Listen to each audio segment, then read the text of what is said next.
So in this problem, I'm shown a square, and all we're given is the fact that it is a square. Okay, that's one thing that's important.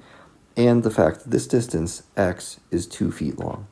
And they want to know what's the area of the square. So if you're going to figure out the area of a square, remember what's important.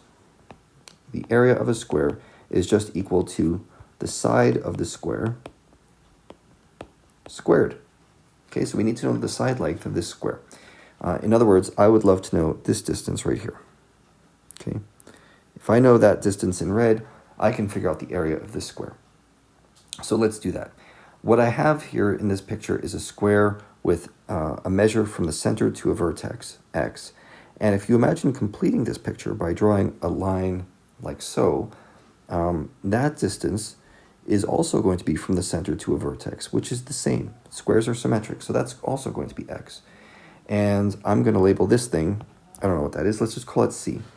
So if I use the Pythagorean theorem, which says the square of one leg plus the square of another leg equals the square of the hypotenuse, we can figure this out. Remember what x is? We were given that. It's 2. So 2 squared plus 2 squared equals c squared.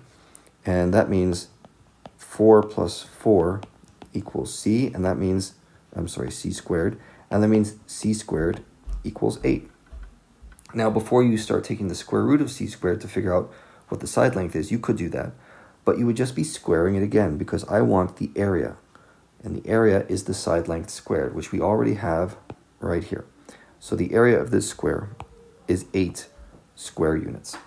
Now, if this were a different style of problem and you were asked for the perimeter, then you would need to take the square root. You would need to figure out what c is, and you would need to multiply it by 4 because there's 4 sides to the square, so you would need to add up all those c's.